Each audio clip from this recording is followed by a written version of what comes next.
Okay, we are learning Brachos, Daf Zayin. Amar Rabbi Yochanan, Mishum Rabbi Yossi. Rabbi Yochanan said in the name of Rabbi Yossi, Minayin she'ein meratzin lo la'adam b'shas kaso.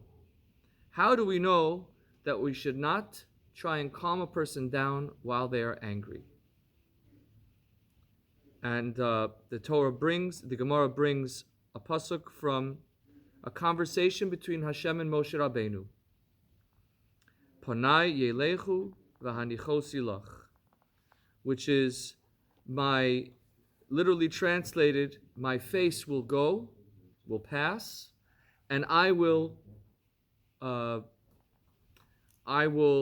give you grace. I will accede to your request. And this is from the moment in which Moshe Rabbeinu requested that Hashem not send an angel to bring the Jewish people into Egypt, but that Hashem's presence to bring the Jewish people out of Egypt into the Promised Land, but that Hashem's presence would be present personally with the Jewish people, that they would have a direct experience of Hashem in Eretz Yisrael, in the Promised Land. And so after the sin of the golden calf, Hashem had said that I'm going to let you go into the Promised Land, but you're only going to go with a malach. You only have a secondary experience of Hashem. So Moshe Rabbeinu prayed that we would be able to have this. So Hashem answered, Panay Elechu, my face will go with you, Vanichosi lach, I will exceed your request. But the Talmud turns this phrase to say, Panay Elechu, let my face pass. Let my angry face fade. And then I will accede to your request. Amar le HaKadosh Baruch Hu Moshe, Hashem said to Moshe Rabbeinu, Hamtenli ad sheyavru panim shel zam, wait for me until my face, my angry face passes, until it fades. V'aniach lecha, and then I will accede. I will leave for you. I will give to you what you wanted. So first of all, it's interesting just from a psychological point of view. Look, the Gemara, the Mishnah in Avos, which we're all familiar with that. The Mishnah in Avos says already that you shouldn't try and calm a person down when they're angry, just like you shouldn't try and comfort a person before they've even managed to bury their dead. And you shouldn't try and convince a person not to take a vow while they're in the process of their passion of taking a vow. And the reason for all of these is the same, is that you will not accomplish what you want. In fact, you'll accomplish the opposite. What happens when you try and calm a person down when they're angry? This is, anyone who's ever been married, and even people who haven't been married, understand that there are two words in a relationship that are fighting words. And those two words are, honey, calm down. That's a great way to start a fight in a relationship. Calm down, right? So the Gemara is telling us good advice. Telling someone to calm down is never what works. From a therapeutic point of view, what actually works is listening to their angry words and letting them get their anger off their chest. That actually helps them to calm down. And the same goes for the others. When a person is in mourning, when a person is in the intensity of grief, telling them it's going to be okay doesn't help.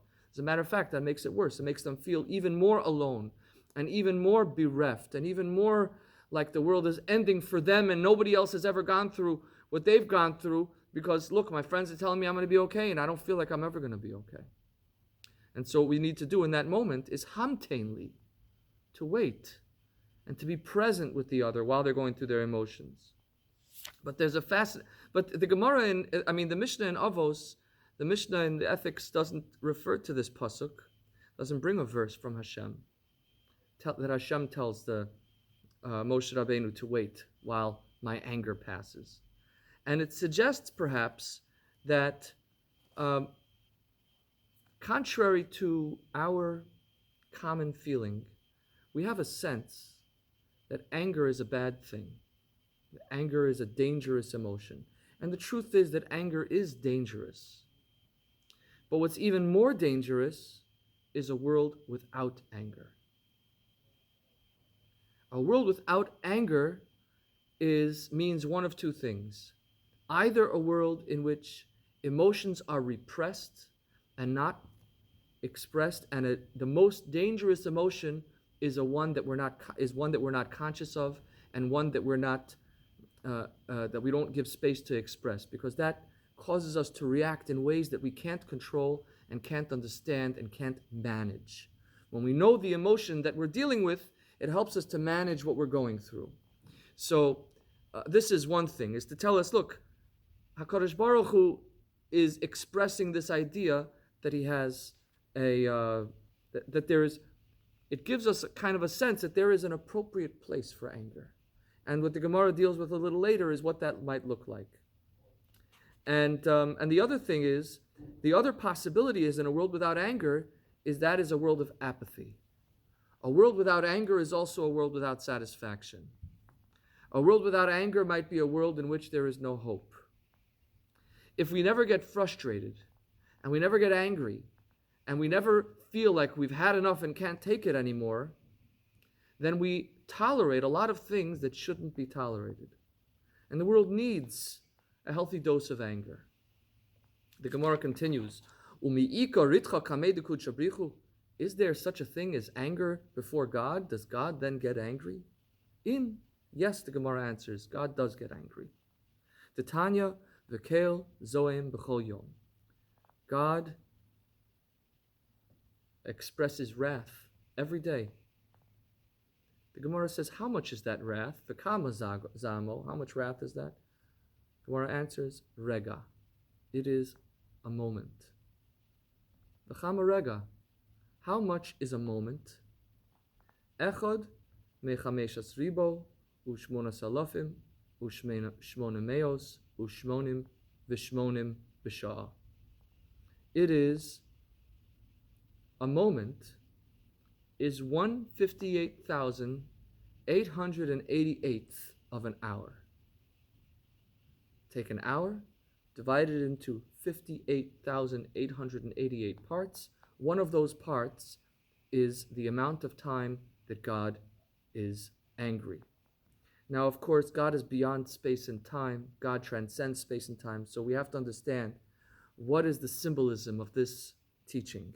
And of course, it's a teaching. It isn't just a statement of fact, right? The Gemara is not a compendium of irrelevant facts. It is Torah, which means teaching, something which should be instructing us in some way. So, first of all, we refer to the idea that Hashem is angry only for a moment, which suggests that while anger is an important ingredient in the healthy nature of the world, but it must be kept in check. It has to be kept to the barest of minimums, because it is a dangerous emotion. How much should that be? So we have, if we look at this number, 58,888, it's a fascinating number. We see the number 8 repeating over and over again. And when I think about the number 8, it reminds me of another teaching of Talmud, which suggests that a Talmud Chacham, a Torah scholar, a leader, shouldn't be too humble. Because representing the interests of the community, or representing the Torah, being somebody who you have to claim a certain amount of authority in order to be a teacher of Torah. So a person can't be too humble, but on the other hand, they can't be too proud. Arrogance is a dangerous emotion.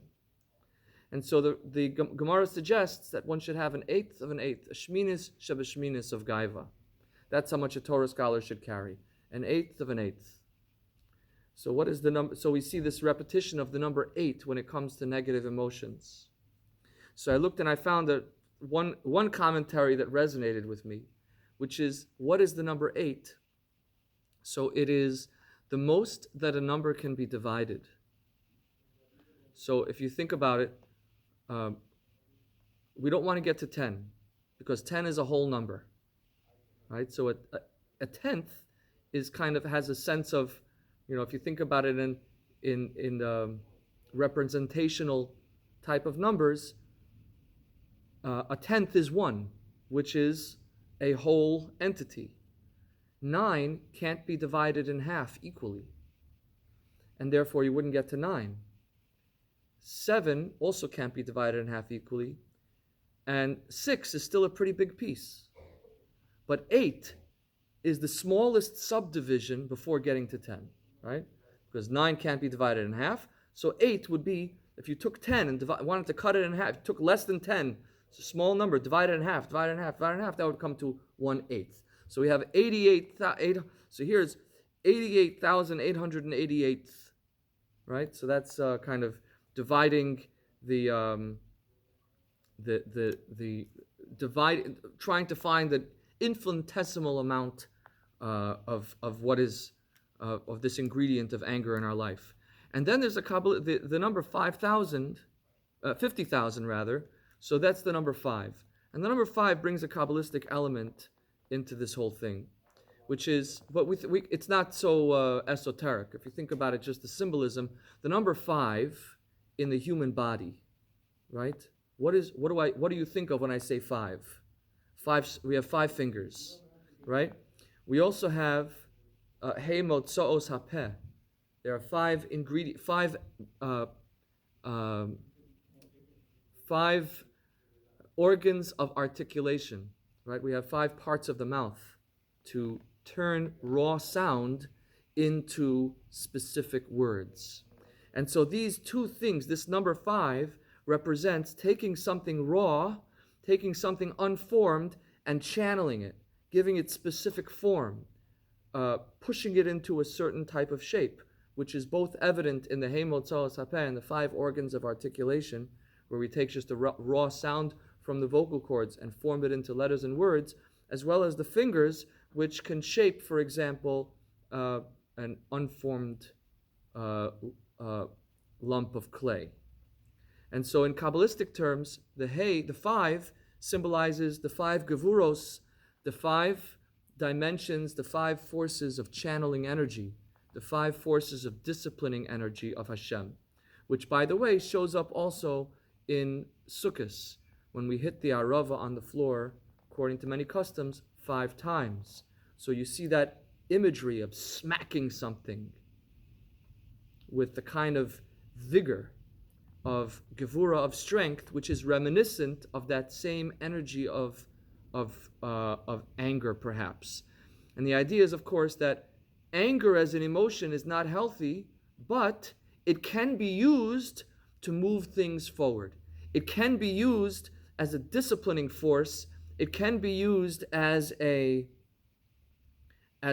means of taking something, a situation which is intolerable as it is, and moving it forward and shaping it and giving it a new context. So anger is part of the creative energy of Hashem. There is anger before Hashem.